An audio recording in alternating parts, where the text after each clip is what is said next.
Welcome to the Faith Legacy Series, which is designed to help families grow spiritually. This series helps parents and teens connect around important topics through the preteen and teen years. The event you're about to experience is designed to help you approach high school graduation with your Christian faith in mind.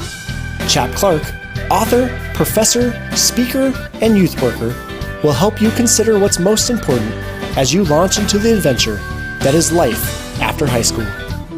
Let's listen in as Chap talks with a group of teens and their parents about how they can be sure to take what's most important with them when they leave home.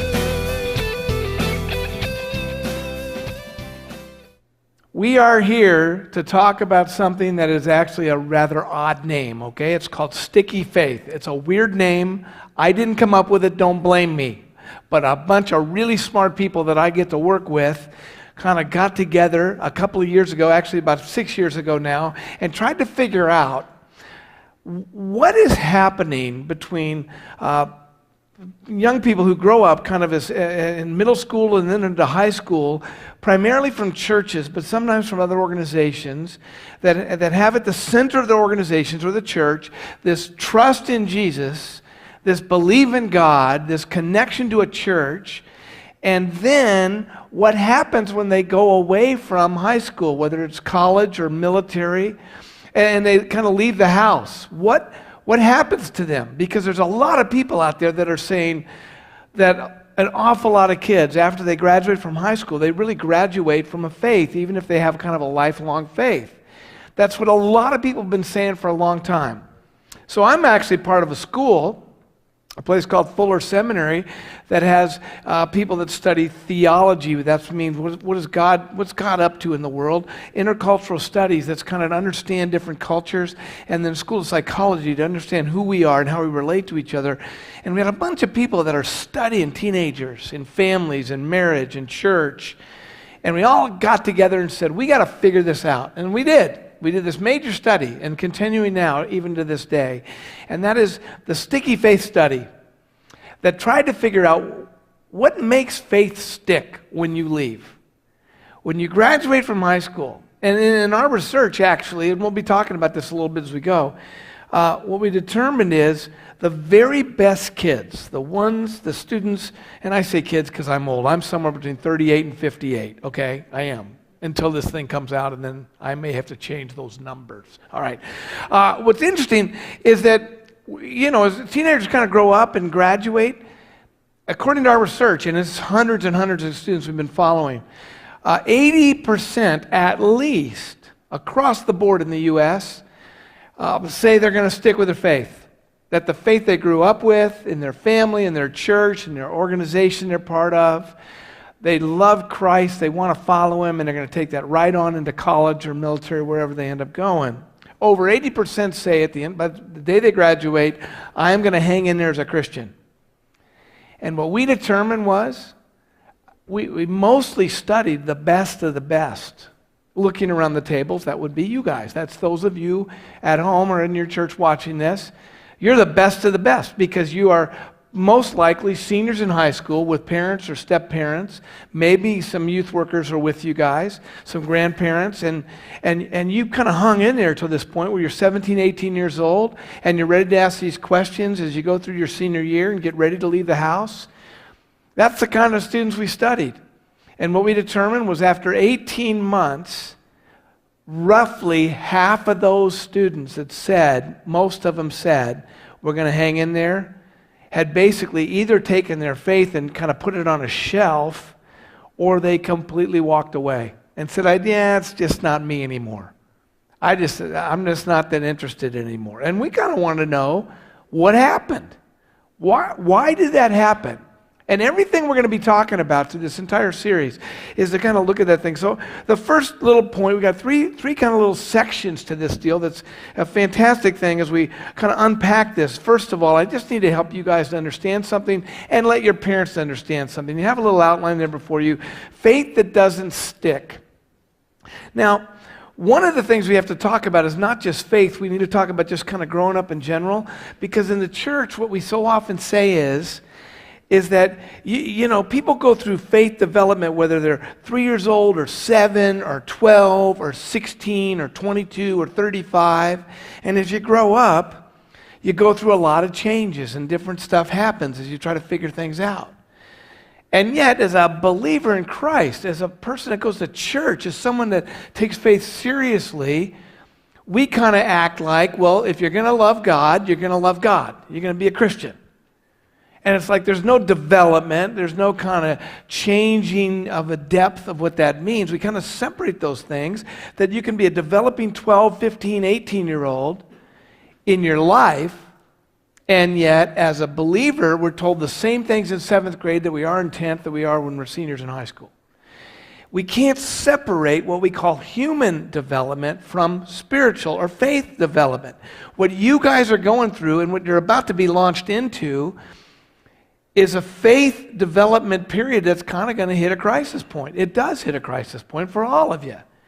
Because as you leave the home and you start doing your own, taking care of your own kind of life and making your decisions, where does faith fit into the mix of that? Well, first, growing up is different today than it was when your parents grew up. And some of your parents may not even buy into that. They may go, in fact, a lot of parents will say this to you guys as seniors, you've probably heard it a million times.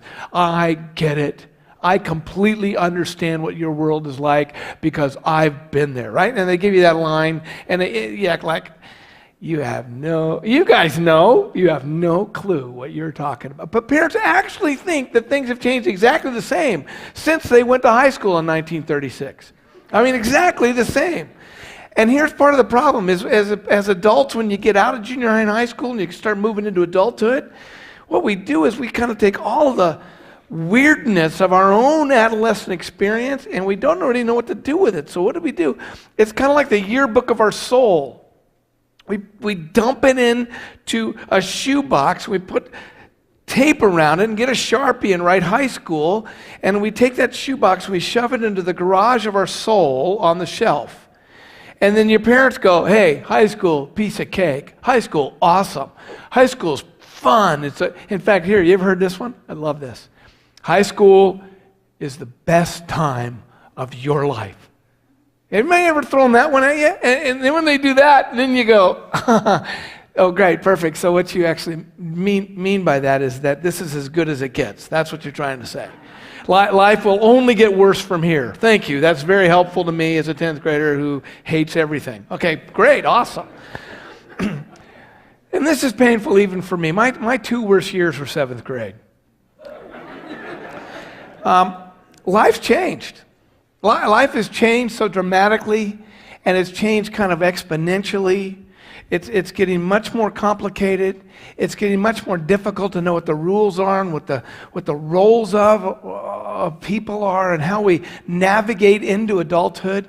In fact, scholars tell us, and we're going to spend a lot of time on this, but this is important for you guys to know that 30 years ago, when your folks, or 25 years ago, when they graduated from high school, on average, most of them would be considered an adult. And you were an adult because basically you had kind of landed and settled and inserted yourself into adulthood. But today's adolescence lasts for, literally, I'm not kidding you, scholars talk about this. For women, it goes to the mid to late 20s. For men, mid to late 40s. That sucker goes on and on. I mean, Will Ferrell. Just imagine Will Ferrell being your dad. Oh my gosh. It's changed so much. Today's 23-year-old is the developmental equivalent of a 17-year-old when your parents graduated from high school. Where you guys are now is equivalent to about a 9th grader 25 years ago in terms of how ready you are to insert yourself into adulthood. And most high school students go, that's not true. But what you need to realize is once you get out of the house, you're going to realize that there's a lot of stuff about this growing up thing that you just haven't thought about before. That you think you're thinking about it and all the little deals we did before, great, but it's different today. And here's kind of the reason, and as people have unpacked what's happened, for all of time in every culture, there were 2 stages of life. You're either a child or you were an adult. And when you were a child, in any culture around the globe, you were basically led by all the adults. You were loved and you were cared for by all the adults. And therefore, you had all these people surrounded you. As you see there, the second point, what kids need, what adults offer, is children in every culture for all of time, if their biggest need has not really been food and shelter and those things that are obviously essential, but they need people. To grow up, you need people, and for every culture, all the kids belong to all the adults. And that's basically true up until about 100 years ago, and that was still kind of true until about 30 or 40 years ago, and that thing started to fall away. Why? Because more and more adults got more and more busy, more and more fragmented, and what you guys really need more than anything is people in order for you to figure out how to get yourself through this thing called adolescence and insert yourself into adulthood. And when you get out of high school, there's hardly anybody there. And you need this thing, we call it social capital. Capital is a word that you'll learn eventually. It's what your parents are going to need if you go to college, okay? It's resources. Social capital are people resources in your life. Well, what about your family? Well, your family now, we live in a culture now where parents, you guys are in charge of everything. The media blames you, education blames you, coaches blame you, everybody blames, it's your job. And so parents are trying to work with kids and go, it's complicated. Life is harder now. We got to figure out how to get people in your life. But see, 30 years ago, if you had a coach, the coach was told people, what do you do for a job? I coach kids. Oh, really? What sport? Well, football, basketball, volleyball. Today, you ask a coach, what do you do? I coach football. And I take kids and I put them through the machine of football and then I make sure they're good at it. And if they're good, I run with it. If they're not good, we just cut them and move on to the next kid. Same thing goes with music and dance and drama and just about everything in life. Life is about performance and conformity. And in the family, we're doing the best we can to somehow remind you that life's deeper than that and richer than that. And then you bring in the faith in the mix. See, this is where you can't separate human development from spiritual development. Because life is the world you've grown up in, all of you guys, whether you're here live or you're sitting at home or at church looking at this, the world you've been brought up in the last 20 years is a world that tells you basically your value and your worth and who you are as a person is what you're good at, is how well you fit into somebody's agenda for you, is what kind of image you portray. It's about doing life. And so if we do life well in English, then we have English teachers that like us. If we do life well in a sport, if we do life well in music or drama, and unfortunately that's exactly what the church has become. See, that's what that question is, what about faith? Here's the problem, why so many kids kind of fall away to the side, is that they've learned that faith is one more thing you do. That your belief in God is more about my job to somehow do Christianity. And as soon as you leave home and you get launched out of here and you go into college or whatever, basically what ends up happening is that you think that, I got to do school, I got to do friends, I got to figure out all the stuff for me to make it through life. And then, I got to remember I'm a Christian. I got to read my Bible because God's kind of ticked if I don't read my Bible. He folds his arms, he furrows his brow. That's part of his face. That's a brow. I learned that when I was in college. That's why my parents paid a lot of money, okay? And God goes, I love you. Now read your Bible. I love you to pray. I love you. Give money. Maybe you've learned to tithe 3%. That's a joke, but obviously it's not that dang funny, at least in this crowd. Okay. As opposed to something deeper. See, the problem is, we've basically been raised in a culture where our parents are doing the best they can, and a few friends, and a few people in church, and a few people around us, but ultimately, for so many of us, do we really have enough of the social capital for us to feel solid? That life is deeper than how I perform. That I'm more meaningful than what I'm good at. That words like gifted and talented are not limited to kids that are book smart. But they're a gift of God to each one of you guys. You are gifted and you are talented according to the scriptures. Every single one of you. And yet it takes social capital to remind you, even though the world says over and over, and everything you experience and hear, life's about performance and conformity and image. But the reality of this gospel you've been handed, it's not about doing. It's about simply trusting. The challenge for you guys as teenagers is learning how to trust a few people, to get some capital in your life before you leave your high school years, before you're done with your senior year, to trust that there's some adults that'll care about you, not for what you're good at, but simply because of who you are. And that's the church. Now, some of you, depending on how much time you got until you're actually launched and out of here, it may be just a few months, it may be a whole year. But the beauty of this thing is for you guys, it's learning to trust adults and it's learning to trust yourself. Because sticky faith, 80% intended to hang in there. Because faith was something that was real, but so often it was about doing. And faith is not about doing.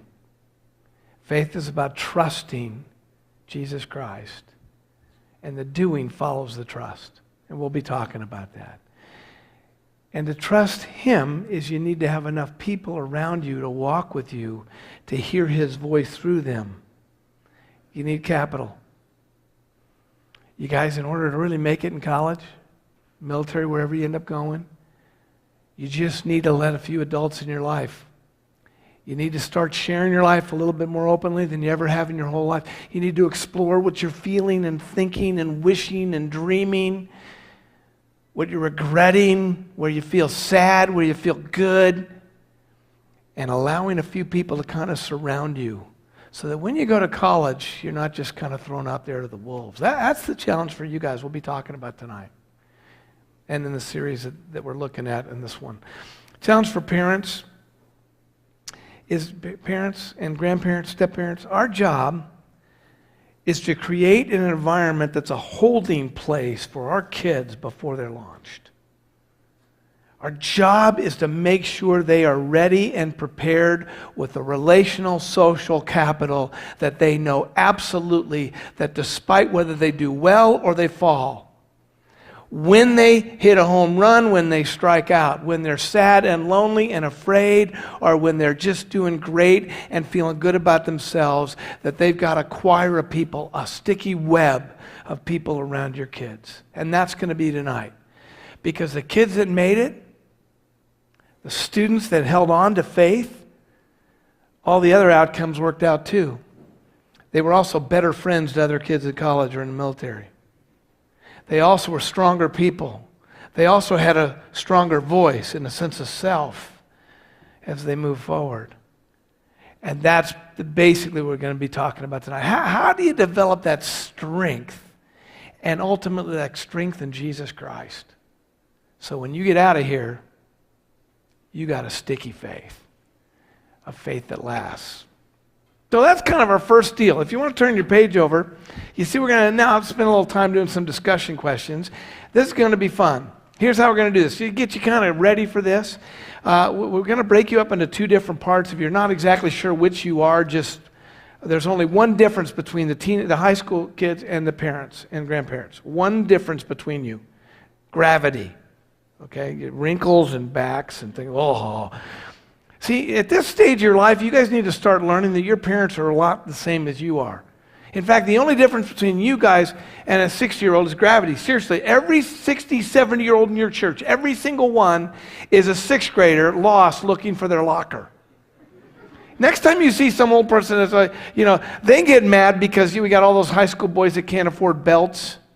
Their pants kind of come down here and you kind of see them around. And they all say, look at the clothes they wear, but they're wearing their pants up to here. Come on.